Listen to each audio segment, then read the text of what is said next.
Okay, what's going on there, everybody? My name is Mangg, and today I'm going to be playing through Arkham Horror, which is a board game, believe it or not. And Arkham Horror is a cooperative, Lovecraftian-esque board game for 1 to 8 players, designed by Richard Launius and Kevin Wilson. And so it's kind of, it's October, Halloween's coming up, it's the horror time of the year, and so what better time to play a horror-themed board game? And Arkham Horror is, well, a classic, really. I, of course, also own the spiritual successor, Elder Tor, but we're going to stick with the original here. And I'm going to be playing through it by myself and showing you all how it goes. I will be playing as 4 investigators. And we will be going up against my favorite of the Ancient Ones, Nyarlathotep. And so I will be explaining all the rules, some at the start as part of an intro, some as we go along as they crop up. And it is a bit of a complicated game. I mean, once you get everything down, it doesn't seem too complicated, but I guess you could say that for any game. It's definitely more complicated than something like Ticket to Ride. But this is also my kind of first time really doing anything like this, showing like anything on a table. So this is probably going to be a disaster, but we're just going to see how it goes. Alright, so I think I'm going to actually try and do some kind of editing, perhaps, during this video. Things might appear on the screen that I have edited in digitally. And so I will be playing as 4 different investigators, as I said. The first is Kate Winthrop. The second is Harvey Walters. Joe Diamond. And finally, Bob Jenkins. I picked these 4 as kind of a somewhat balanced group for the most part.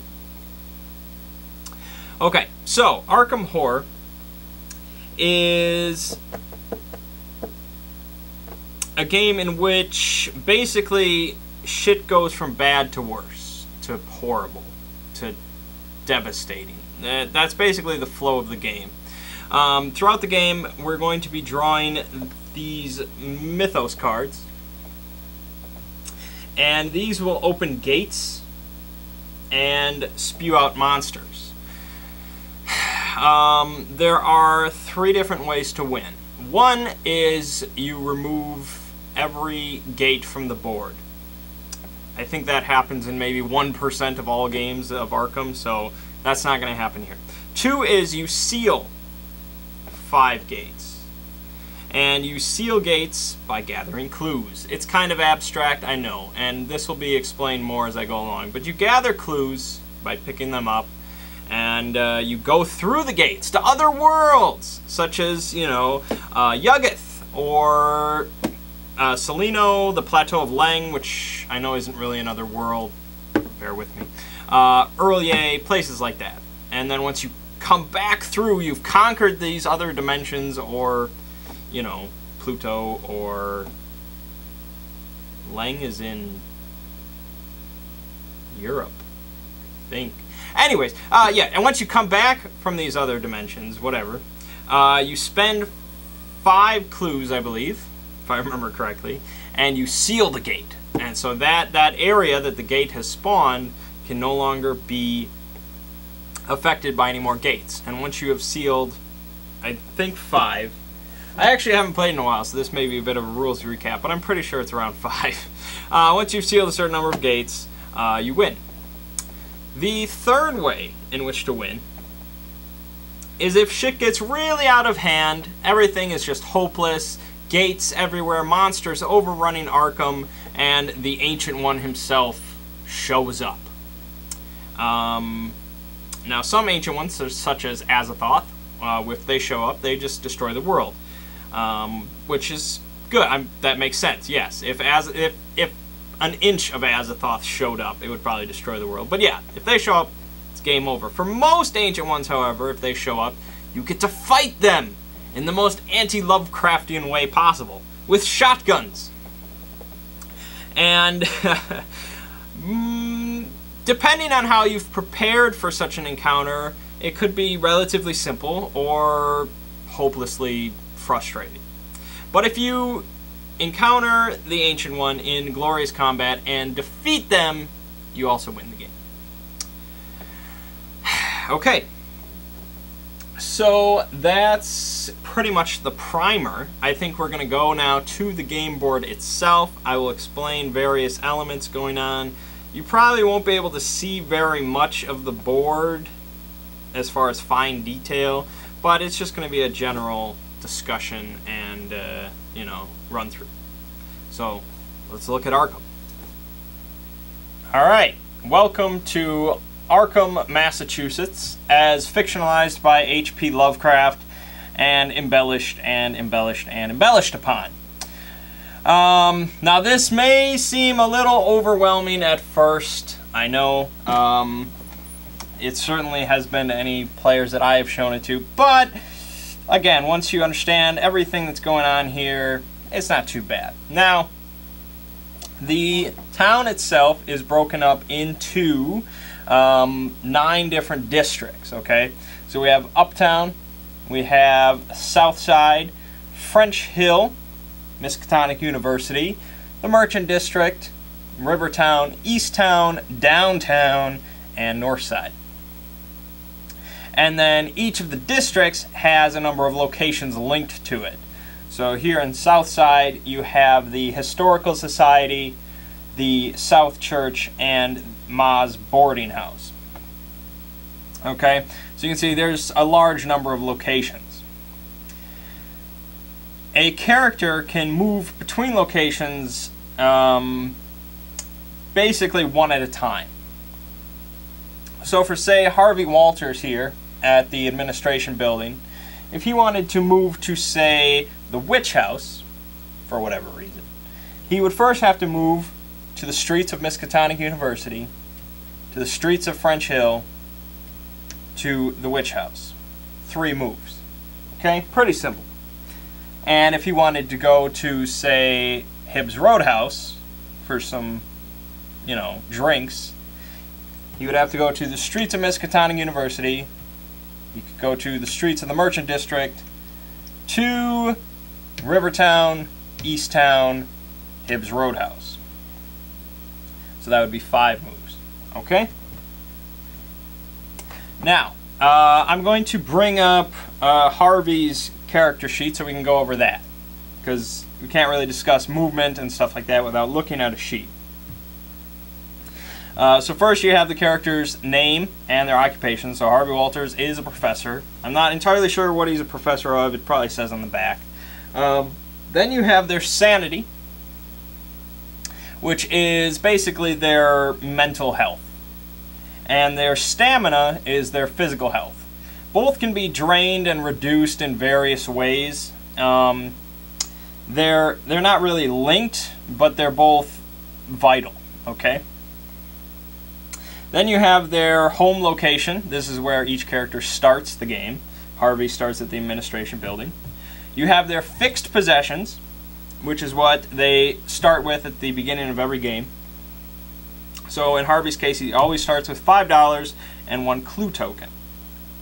And you can also see across the board we have 10 clue tokens, each one in an unstable location, which I'll explain later. Clues, again, are used for sealing gates. Very important to winning the game. You want clues. Then you have random possessions, and we'll get to dealing these out in a little bit, but these are the ones that kind of mix it up for each character at the start of the game. So he's always going to have his $5 and his 1 clue, but his random will be different every time. He's going to get 2 unique items, 2 spells, and a skill, but exactly what those items are going to be are probably going to be different every time. You then have the character's ability. In this case, for Harvey, it's Strong Mind. So any time that Harvey would take sanity damage, he reduces the loss by 1 to a minimum of 0. Sanity damage is going to come from all sorts of sources such as encountering monsters, encounters, other world encounters, casting spells, things like that. So Harvey has a huge number of sanity, 7, and then he reduces all sanity loss by 1. So he's really good for going through gates and sealing them, or casting spells and things like that. Then we have perhaps the most complicated of Arkham Horror's mechanics, and that is the skill sliders. Generally, if any one thing of this game confuses people, it's the skill system. And how it works is we have these little magnets. I don't know if it'll show up on the camera. Probably not. It's a little cardboard magnet. And this goes over each set of numbers. So you see speed and sneak are pretty close together on the sheet. They're linked. And so you place the little magnet over a set of numbers. So basically, you can only, they're linked numbers, so your speed is always going to be 2 if your sneak is 3. It's hard to explain, I know. And you can set these at the start to whatever you want. But if you want a high speed, which Harvey's the highest his speed can be is 3, your sneak is only going to be 2. Okay, so those numbers are always going to be linked. Just like fight and will, so if you want a high fight, you have to have a low will. And lore and luck. So Harvey's lore can go all the way up to 6, which is amazing, but his luck would then be only 1. It's a confusing system, and I'm glad that Eldritch Horror got away with it, or got rid of it. It's probably the biggest plus of playing Eldritch over Arkham. But again, it's one of those things that once you get it, it's easy to understand, but it's still dumb, in my opinion. And that's pretty much it. So, what all the skills do and mean, most of them are just used for, well, pretty much all of them can be used in encounters, which we'll experience later on. And the numbers themselves represent how many dice you get to roll. And we have dice somewhere.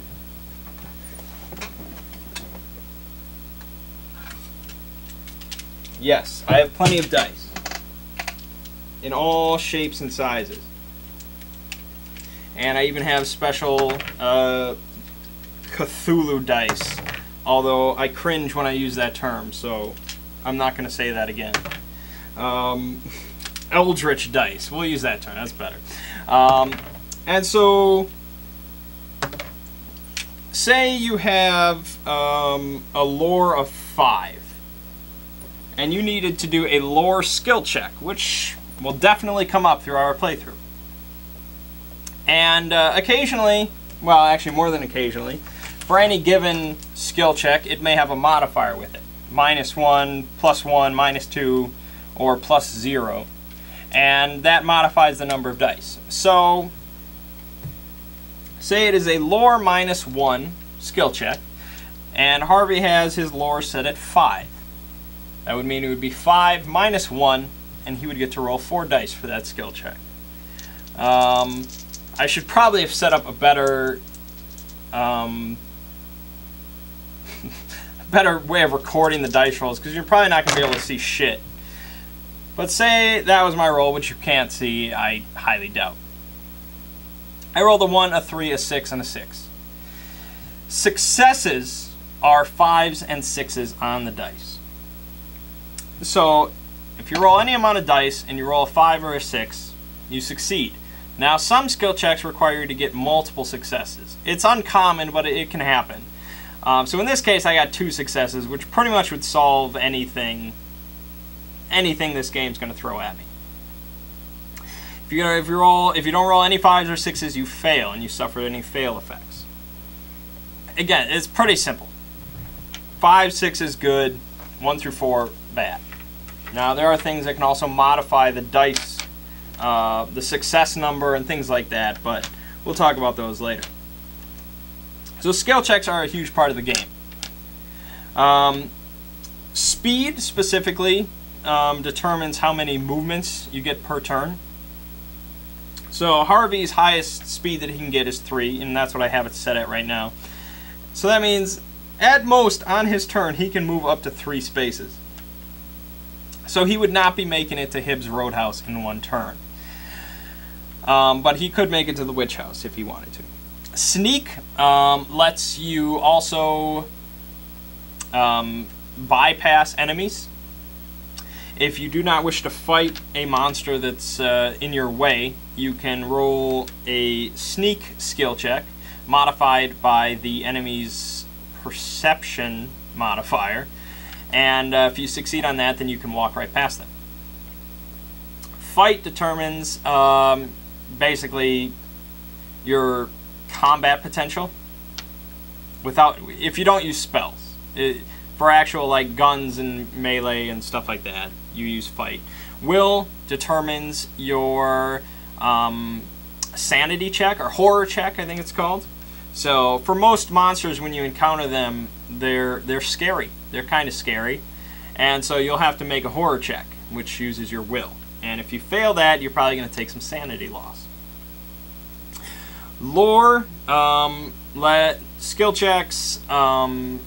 Determines your casting ability. So if you ever want to cast spells, you're probably using lore, and it can also help close gates. Along with fight and lore can both be used to close gates, which is important. And finally, luck is not used for anything other than skill checks, but it is the most common skill check.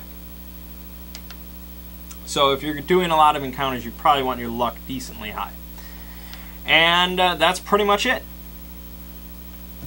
So we will be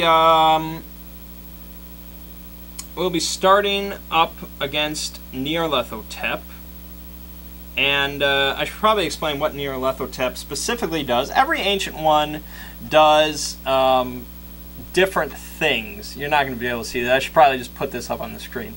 But Nyarlathotep is probably one of the easier ancient ones, unfortunately. Not if I was running things, but he is. All of the cultists that appear while he's the ancient one have the endless ability, which we'll explain if it comes into play. And it also includes the mask monsters. And for those that followed along with my Masks of Nyarlathotep Call of Cthulhu campaign, this was actually really cool. If I can dig one out of my box, if I can find one. Here, we didn't actually encounter this one. Here's the bloated woman, which I should probably put up on the screen. There's one that we encountered. Come on. Oh, here. Here's the Dark Pharaoh. There you go, the Dark Pharaoh.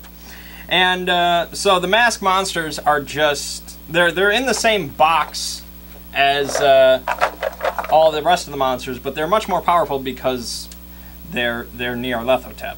They're not monsters; they're ancient ones in just bite-sized form. So those are kind of like, you know, they're in here in the whole box, you know. So you can draw one out just like anything else, but they're kind of like a trap because they're very dangerous. And so they're only in the box if Nyarlathotep is the ancient one. And then if we actually get into combat with him, we need basically clue tokens to survive. And that's pretty much it. The blue circles at the bottom of the Ancient One sheet represent the Doom track. Basically, anytime a gate opens up, we're going to place a Doom token on the Doom track in ascending order. And if the Doom track fills up entirely, for Nyarlathotep that is 11 gates being open, he will appear, and then we go to the final battle. So it's kind of like a race against the clock. And a race in which we will all probably die at the end. I'm not going to make any Boston Marathon jokes. Okay, so let's deal with the random possessions. And I'm going to try to show these all on screen if I can. This is probably going to be an editing nightmare for me, but we'll see what I can do. So Kate, first of all, gets one common item, which is a lucky rabbit's foot. She then gets one unique item, which is an elder sign, probably the best unique item in the game. I'll explain it when we get there. She gets two spells, Flesh Ward and the Voice of Ra, and finally one skill, +1 luck. That is a very solid starting equipment for an investigator. No weapons, but she is not going to be fighting many monsters. She's going to be sealing gates. Alright, Harvey gets two unique items, Healing Stone and Nameless Cults, which is a book. He then gets two spells, Mists of Relay, and this spell pisses me off because what is Relay? It's not Earlier. It's not spelt even. No, it's not.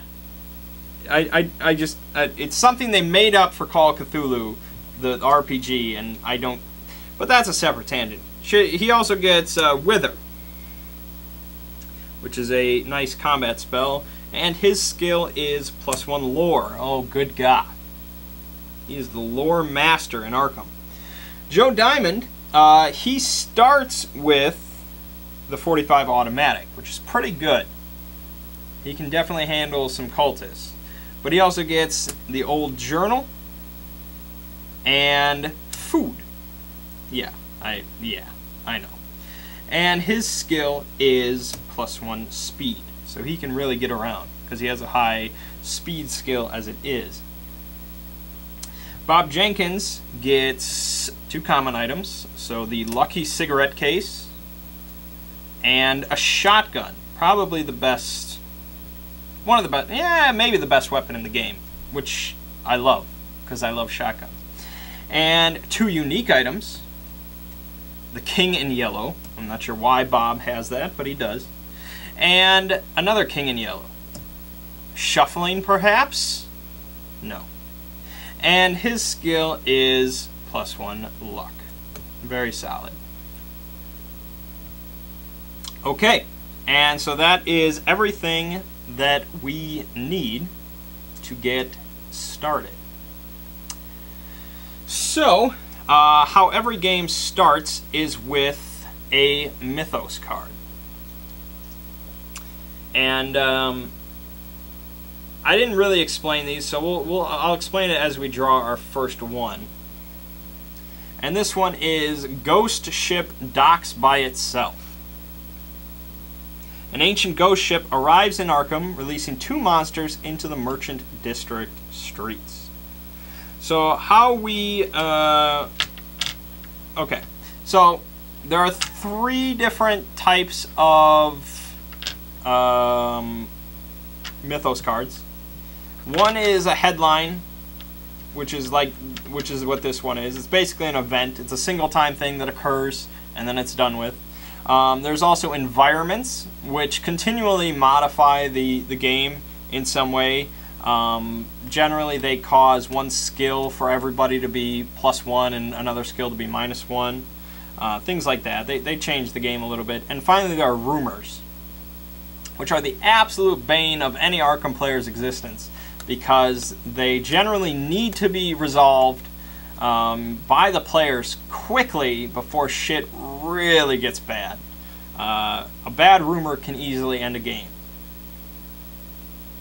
But this one is relatively mundane. It's an okay headline.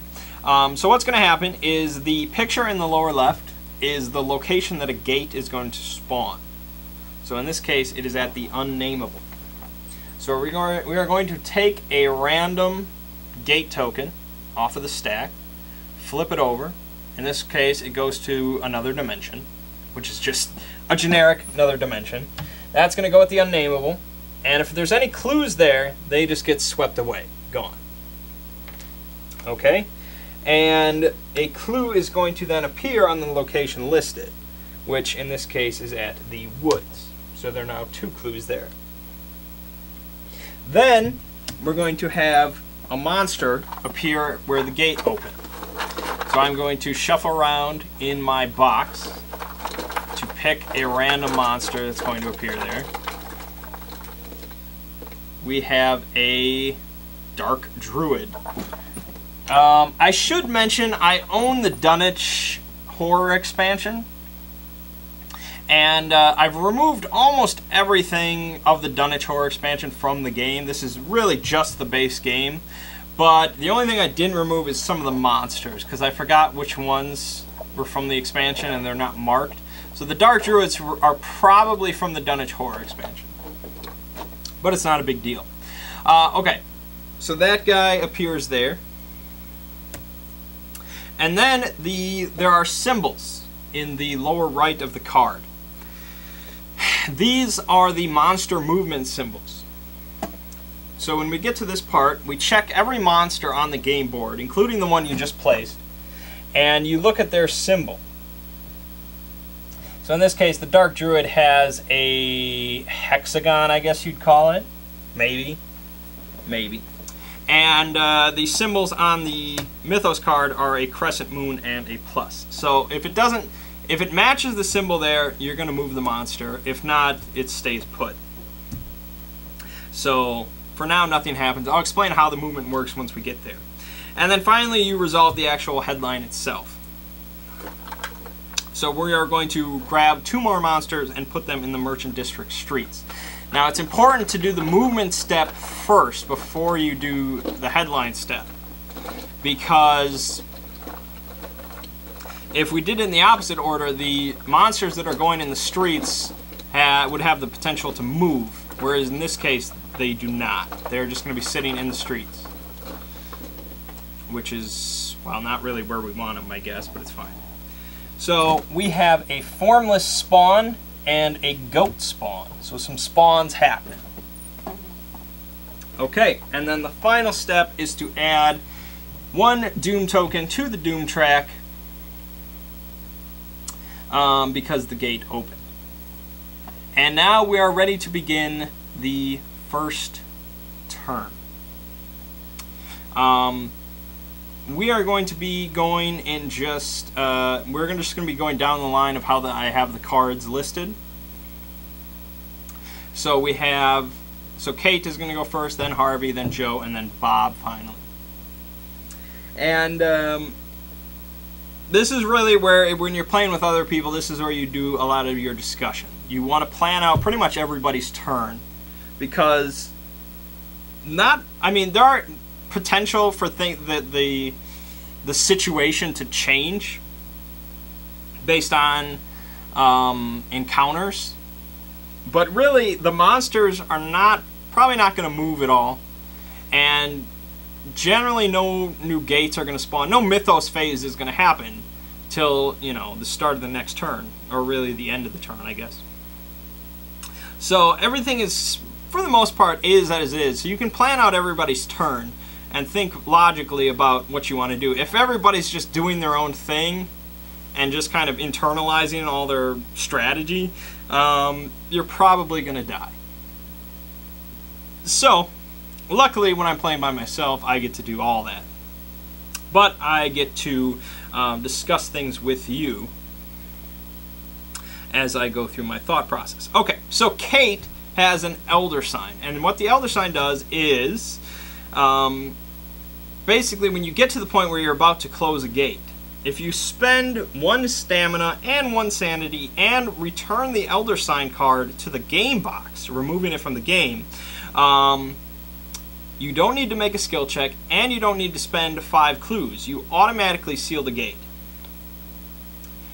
And you remove 1 Doom token from the Doom track. That whole thing is just huge for the swing of the game. Really big. Elder Sign, easily the best card in the game, I would say. And I was incorrect. It's 6 gate seals in order to win, so you need to seal 6 of them. Okay, so Kate has the Elder Sign. It's very good, but I need to figure out what is the best time and person to use it.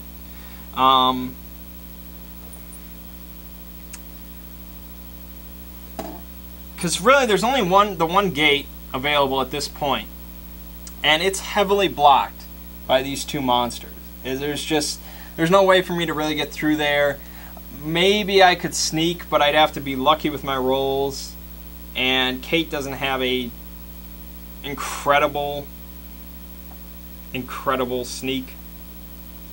Now we could potentially modify this. The Voice of Ra spells, if I cast it successfully, gives me +1 to all skill checks. And I can change the focus a little bit of my skills to go to 3 sneak, but I don't know if I see it happening. So I'm not sure I like that. So I think best bet is to just build up clues, because even though we have 1 Elder Sign, that doesn't solve the game for us. So I think Kate is going to just move to the Witch House. So that's going to be 1, 2, 3. She has a 4 speed right now. And anytime you end your movement on a clue token, you get to pick up any clues there. So if we went to the woods, which we could have, we would have gotten both of those clues. But we're just going to take the one which bumps her up to 3. Okay, so all the movements happen in character order, in turn order. So Kate moved, then Harvey's going to move, then Joe moves, and finally Bob. And then we move on to the encounter phase. So then it's going to go back to Kate. She's going to have an encounter at her location. Then Harvey will have his, then Joe, then Bob. Then it would move on to the other world encounter phase. We're probably not going to have anybody in the other worlds this turn, but that's when those encounters would happen. And then it goes to the Mythos phase again. And that is the round order. So now Harvey gets to move. Harvey also does not want to contend with those monsters, and he only has 1 clue, so he's going to go ahead and go down to the Scary Woods and pick up those 2. Pretty simple. Okay, then Joe. Now Joe's over here at the police station. Police station, I know I didn't really read any of the location effects that can happen. I'll explain them as we get around to doing them. The police station basically lets you spend monster or gate trophies, and there are a few locations that let you do this. When you kill most monsters, you get to collect them as trophies, and when you close gates, you get to collect the gate as a trophy. And you can spend these trophies at various locations, including the police station. So if you've closed 2 gates, or you've killed 5 toughness worth of monsters, again, we'll talk about this later, but a number of monsters, you can spend those here to become the Deputy of Arkham. Which sounds kind of lame. It isn't. Because you get these 3 deputy cards. One is which is a sweet gun. Another is basically like a salary. You get $1 every turn. And then finally is the patrol wagon, which is very good because it lets you move to any location in Arkham as your movement. And you bypass every monster on the way. So you basically teleport to any location. It's very good. Now, I can't really get that because Joe has yet to do anything. He does have 3 clue tokens, so he's well on his way to being able to seal a gate. So I'm tempted to go to the graveyard or the Black Cave or Roadhouse or the Independence Square to pick up another clue. But there's also these monsters. Now, I will explain the means of combat and the different effects that monsters can have as we get there. But I'll tell you that the goat spawn has physical resistance, which means that my gun is not going to do as well as I'd hope. And the formless spawn has physical immunity, which means I basically can't do anything to him. That's problematic. Now, the old journal that Joe Diamond has lets him spend 1 movement point, of which he has 6, to make a lore -1 check. If you pass, gain 3 clue tokens and discard old journal. If you fail, nothing happens. So this is a great way to get clues as a one-time thing. Unfortunately, he has no lore right now. His lore is at 0 because I figured it wasn't important. So I'm tempted to maybe get over to good old Harvey and pass off the old journal.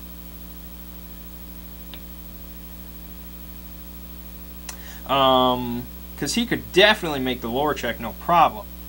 So for Joe, that would be 1, 2, 3, 4, 5, 6. So he could just get there. Is it the best use of my turn? Perhaps not. And I think I'll hold off because the old journal isn't going anywhere. And for now, I can just keep picking up clues. So I'm going to go to Hibbs Roadhouse and pick up that clue. Now I should mention, this is not something that's really explained in the manual. I'm just giving it to you as a tip here. Every one of these locations that has a red diamond, I'm not sure if you can see it, but Independence Square, Hibbs Roadhouse, Graveyard, Black Cave, Witch House, blah blah blah, the ones that had a clue on them. These are the places that a gate can appear, which means that these are locations that are in the Mythos deck. Okay. Now, what they don't tell you is that there is not an equal chance among all the locations for a gate to appear. In other words, that there is not in the deck 12 cards that have the Witch House on it, 12 cards that have the Lodge, 12 that have the Black Cave, so on and so forth. It's kind of skewed. And I don't remember perfectly correctly how it works. I believe there are 5 locations that are much more prevalent in the deck than any others. The Witch House is one of them. The Black Cave, I believe, is another. The Unnameable is one. I think the Woods and maybe the Unvisited Isle. I think it's those 5. Don't quote me on that. You can look it up if you're really curious. But there are... It's definitely a few of those, alright? The other ones have a much smaller chance of appearing, such as the Historical Society. There's only like maybe 5 cards or something like that appears. So with that knowledge in mind, it definitely changes the way you strategize. So we have Kate right now on the Witch House, which is one of the most unstable of locations. But Kate's ability, Science, means that gates and monsters cannot appear in her location due to her Flux Stabilizer. So if the next Mythos card caused a gate to spawn at the Witch House, it would not appear at all. So with the knowledge that the deck is kind of stacked in one way, and Kate in the game, you know, her positioning is much more important if you want to have more time. Okay, so then Bob.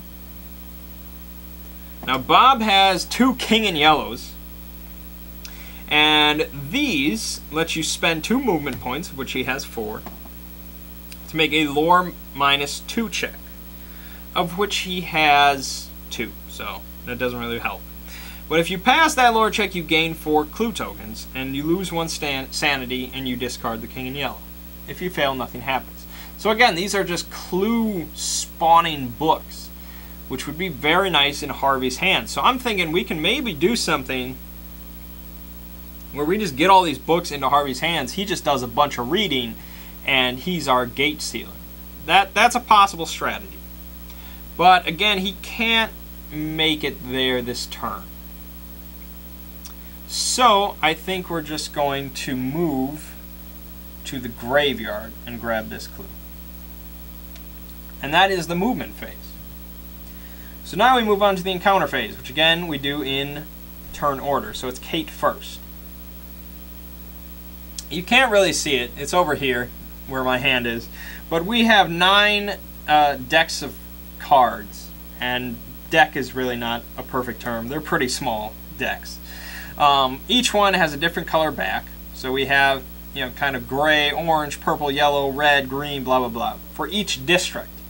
And so, since Kate is in the Front Shell District, which is blue, she's going to have an encounter in the Witch House.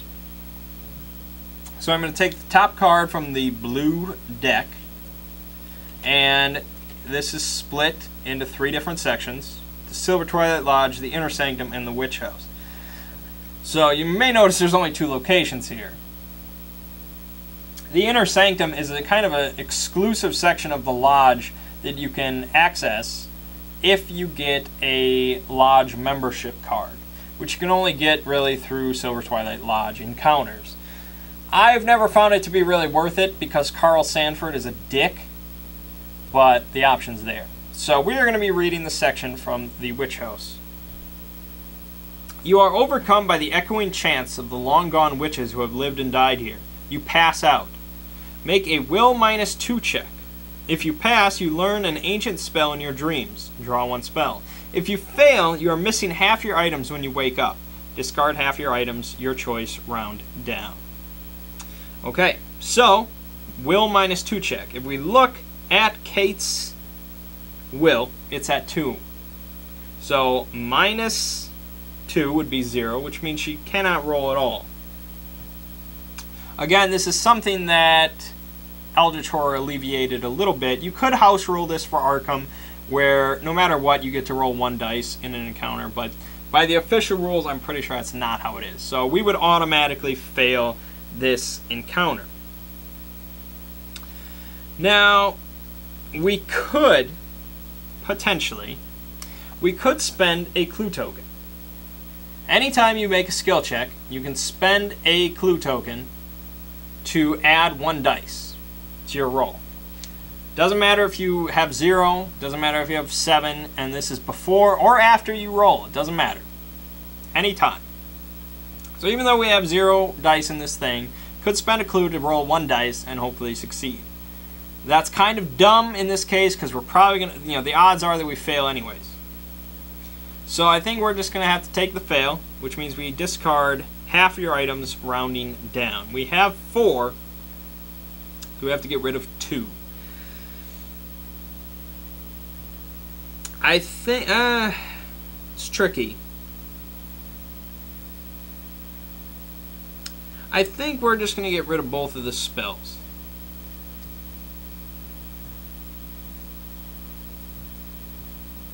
Alternatively, now that I look at it, that's kind of dumb.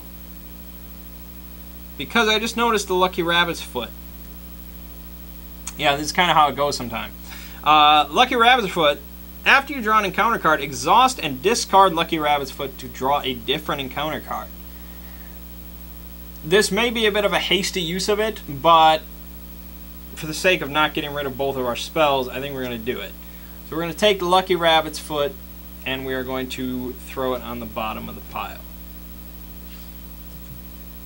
And we're going to put this encounter card also on the bottom of the pile and draw a new one. Okay. A gate and a monster appear. Ho ho! Now normally this would be terrible, because if a gate appears while you're on the location, you automatically get sucked through it, and you get delayed, so you're there for a while.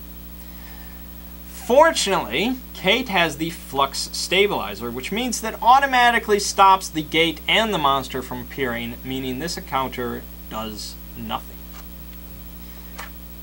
Now you might say, that's a little boring, right? Au contraire, my friends. In Arkham Horror, it's much better to have nothing happen than something happen, I assure you. It's much easier and safer. So I'm perfectly okay with nothing happening. Alright, on to Harvey, who has an encounter in the woods. An old man in the woods at night by himself.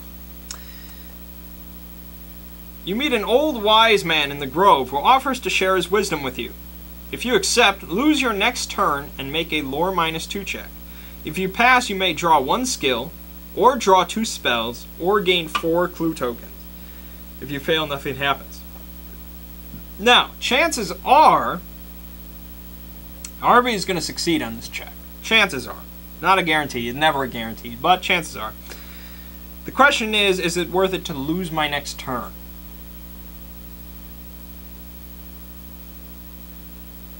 For 4 clues, I'm thinking yes. So I'm going to agree to that. So a lore -2 check. My lore is at 4. I have +1 because of my skill, so that's 5. -2 is 3 dice. So we're going to take this, and we're going to roll, and I got a 6, so I succeeded. And I'm going to take the 4 clue tokens, putting Harvey up to 7, which is a good number. And that was the encounter. Now, I lose my next turn, which means Harvey is not going to go next time. Bummer. Alright, Joe.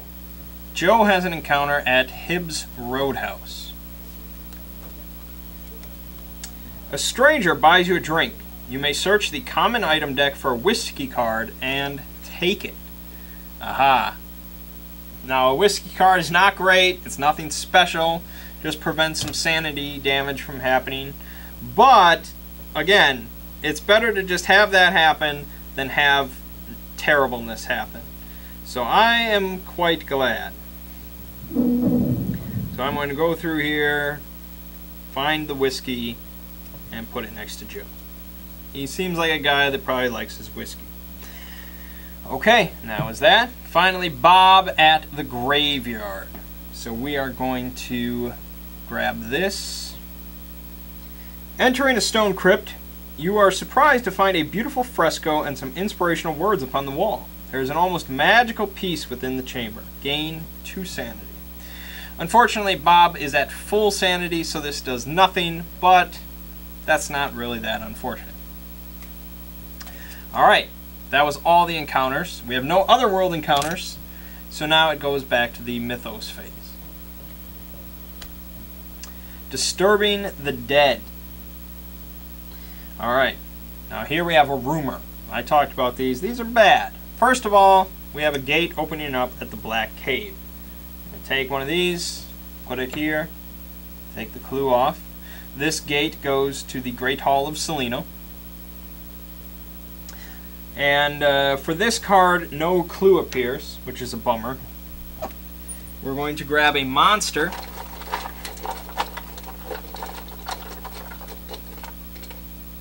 Throw on the Black Gate, which is a maniac, probably the easiest guy in the game.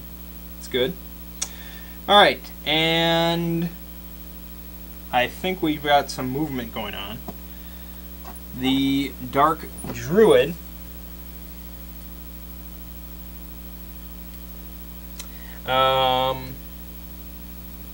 he's going to move here, and I'll explain movement now.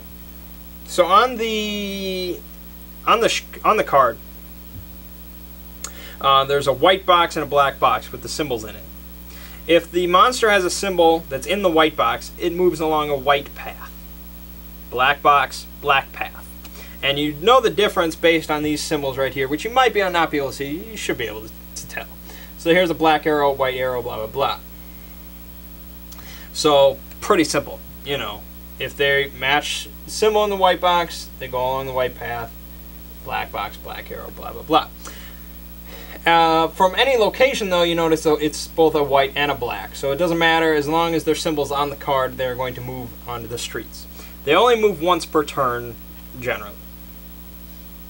Okay, so the Dark Druid moved from the unnameable to the streets. The Formless Spawn as a hexagon, and that's black, so he's going to move on the black path. And then the Goat Spawn is also a hexagon, and so she will be moving on the black path. She has a red border, though. This means a...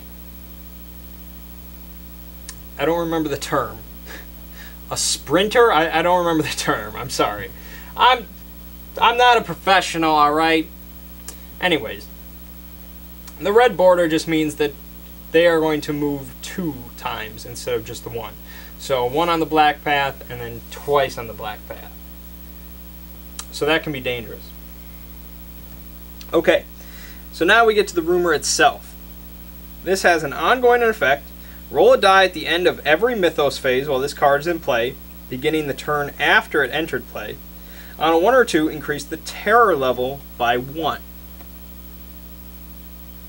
Alright, and the terror track's over here. I didn't talk about this yet, mostly because I can't find the little token that's supposed to go on there. But imagine there's a little token here on the 0. And the terror track can go up to 10. You do not want the terror track to go up to 10, that's bad. Every time the terror track increases, you're going to remove one ally from the game. And so here we have our ally deck. See it? That's the ally deck. It has allies. The allies are good, you want them. You can get them occasionally through encounters or at Ma's boarding house. So if the terror track keeps going up, you're going to get rid of all your allies, potential allies. And also at the 3 spot, if the terror track gets to 3, the general store will close. If it gets to 6, the curiosity shop will close. And if it gets to 9, the magic shop will close. And that means those locations cannot be accessed anymore throughout the game. If the terror track gets to 10, all hell basically breaks loose. You don't want it. Okay, so that's the ongoing effect. Basically, potential to increase the terror track every turn, every round. We solve this if a single player discards 2 gate trophies during the Arkham encounter phase while in the Rivertown streets. And then we each get 1 spell. So that's nice, but we need to first get 2 gate trophies, and then we have to spend it. That's going to be a number of rounds down the road. If the terror level reaches 10, we fail, and every investigator becomes cursed. Curse is terrible. It's an effect that you can get. And basically, the curse means that you only get successes on a 6 instead of a 5 and a 6. It's devastating. And if all your players, everybody is cursed, you're not going to be doing much. So we definitely want to solve this rumor, but, you know, we have to get 1 player to get both gate trophies. Chances are it's going to be Harvey, but we need the gates to appear before we can even get there. Alright, and so that is the Mythos phase, and we will put this card over here to remind us that that is in play. And we don't roll because it's the turn after it enters play. Okay, and then we would begin the next turn anew with movement and then encounters and so on and so forth. But I'm going to end this video here to let you guys kind of absorb everything that's going on here and give me some feedback on how shitty this is. Because I know you're just kind of looking at a board for most of it. I know. I don't know what else to really do. I don't have like a multi-camera setup and people helping me, so it is what it is. But I'd appreciate any suggestions and feedback. I don't know exactly how many parts this is going to be. I know we only got through like 1 turn, but there was a lot of rule stuff and intro. It'll pick up, I'm pretty sure. But yeah. It's Arkham Horror, man. It's Arkham. But all right, I'm rambling now. So let me know what you think. And hopefully I will be back soon enough without everybody, including myself, forgetting what's going on. And yeah, I'll see you fine folks next time.